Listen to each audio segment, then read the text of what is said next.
Hey guys, so here we are. I just wanted to share with you guys how I changed my Dexcom 6.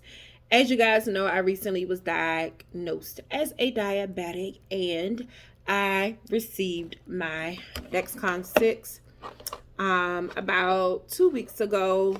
I want to say, yeah, so about 20 days ago, because this sensor here has to be in for 10 days and then you will change it. So I just got an alert from my unit that my sensor has expired. Therefore, my glucose levels are no longer being recorded. Okay, so I am going to take my old one out and I'm going to put my new one in and show you guys how that goes. Okay, so I don't have alcohol pads, so I did put some alcohol on this paper towel so that I can clean the area once I put the new one on, but I'm going to take the old one out first.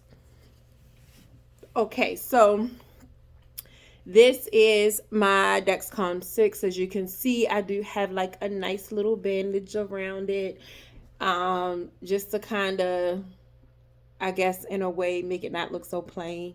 Okay, so what I first do is I peel up the ends.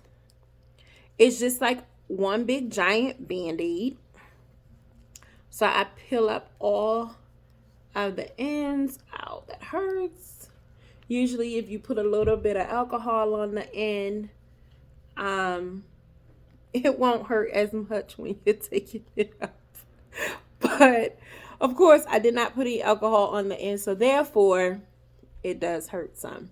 So I am going to now pull the unit out of my arm. Ow! Okay. So as you can see, there is a small hole. I don't know if you guys can see it. That has scabbed over. But let me see. I'll put it a little bit closer. But it's just a really small hole there from the unit coming out. And I will clean all of that up in a little while. But as you can see, it really does not leave that much marking behind. So before I got rid of my old unit, I wanted to show you guys. Let's see if you guys can see it. I don't know if you guys can see. You probably can. Just a little. Do you guys see that? That is the part that is embedded into your skin inside of your, when you put your Dexcom on. So I think you guys could see that little tiny, it looks like a needle, but it's really not a needle sort of thing. Okay, so what I do then is I kind of like just fold the ends in on my old unit because my sensor has to come out. So you pop this end up like that, and then I pull the sensor out. This one has a little bit of blood on it from when it was placed, so I'm going to use some of this paper towel I have here to clean it up a little bit before I put in my new unit.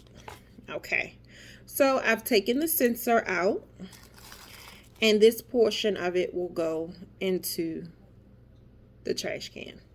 Okay, like I do have a trash bag right here and all of that, but I don't think you guys really want to see that. Okay guys, so now it's time for me to put my new sensor in, and I am going to put my new sensor right here because my other one was on this side the first time. So what I'm doing is I'm just moving it from here to here every 10 days.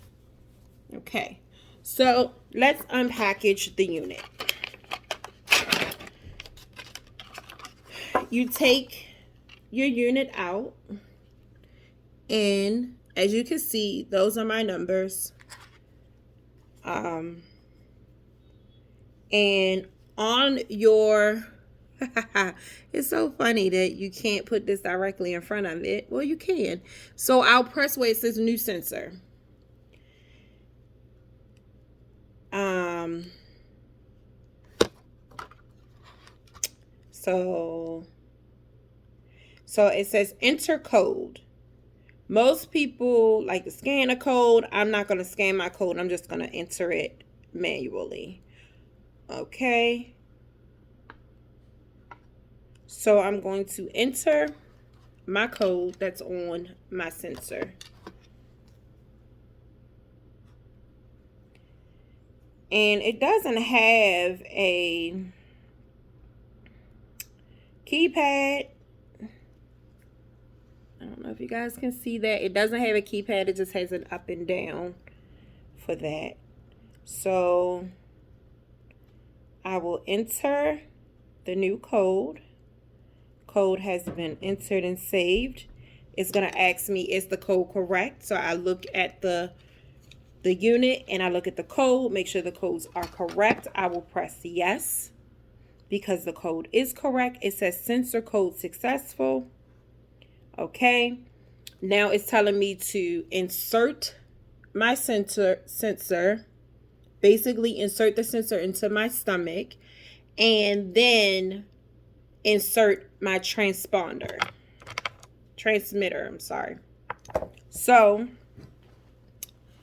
I know you guys can't see my beautiful face anymore. Here is the area in which I'm going to use. I'm going to use this piece of paper towel that has a little bit of alcohol on it.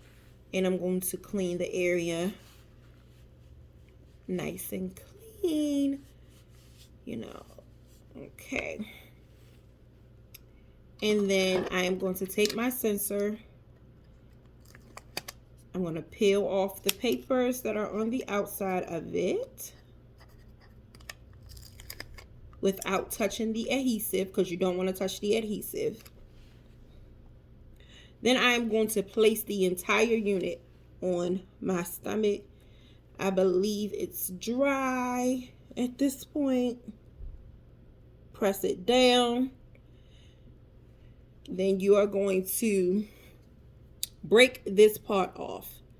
So that is broken off, which lets me know that I can now press my sensor into my stomach. So here we go. 1, 2, 3. Sensor is left behind and the unit is out. I'm not sure if you guys can see it, but it's a really small needle in there that allows the sensor to attach to me. Okay. I'm going to put this in here and I'm going to take it to work and dispose of it in our sharps container at work. Then I am going to take my sensor, my transmitter. I keep calling it the sensor, but this is the physical sensor. This is the physical sensor. You should probably make sure it's really in really good. And then I have now inserted the transmitter. That is in. Okay, so now I'm going to let my it's starting the sensor. Okay, so I won't receive any alerts, alarms, or anything because it takes 2 hours for the sensor to warm up. So for that 2 hours, my glucose will not be measured through my unit. So if I was to eat something now, 2 hours from now, my glucose would show up on my sensor.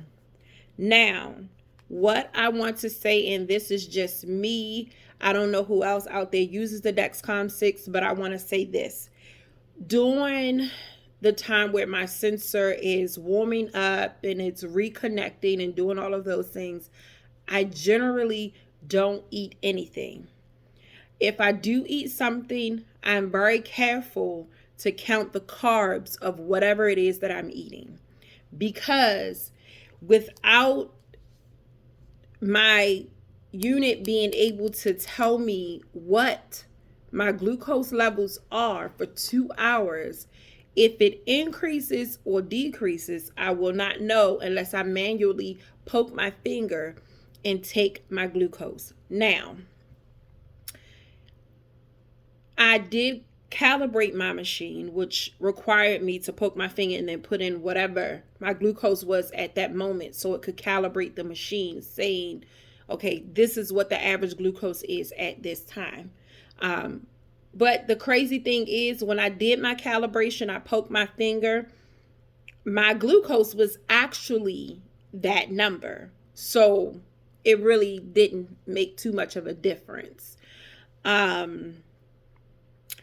love my Dexcom 6. It's easy for me to use. I mean, I could not ask for a better unit or a better way to monitor my levels of insulin that my body is retaining and getting rid of after eating so many carbs a day. My Dexcom unit checks my glucose constantly. So there is a constant check of my glucose. I did read recently that a young man passed because his Dexcom did not, well, the app that he had on his phone apparently was outdated, and it did not inform him that his glucose had fallen dangerously low. And but I do want to say I have not had any issues with increasing and decreasing. If I'm feeling a little woozy and my numbers on my Dexcom does not read what I think I'm feeling, I will poke my finger and do a manual glucose and kind of check it against my Dexcom 6 just to make sure that my Dexcom is properly working, and also to make sure that what I'm feeling is not related to my blood sugar. And it could be anything. It could be a number of things. Maybe I didn't eat for a very long time or whatever the case may be. But guys, that was how I replaced my Dexcom 6. Again, this is a journey that for me is very personal, but at the same time, I want to share it with you guys so that you guys can be educated on what diabetes is, how it is controlled, and also how it is monitored. Know that you are not restricted if you are a diabetic, although we do have some special restrictions on the amount of carbohydrates that we intake, but we are free to eat regular food. Everything doesn't have to be an organic or light or diet. We just have to be very cautious about how much we take in, versus the 3 large meals a day. We're required to have 5 small meals, or I would say for me, it's like 3 small meals and 2 snacks. I like the snack. But again, thank you guys for joining me in my journey, and I totally appreciate everyone that has reached out to see how I am on a daily basis. I send my love to you all. I thank those who are praying for me, praying that I will overcome this disease, and I will, because I'm doing everything that is required to overcome it. Please stay tuned for my next video of basically my diet, if that's what you want to call it. But I want to share with you guys some of the snack changes that I've had over the past 20 days. So until next time, love you guys. I'm praying for you guys, and I wish you all the best in life, health, and love. Good night.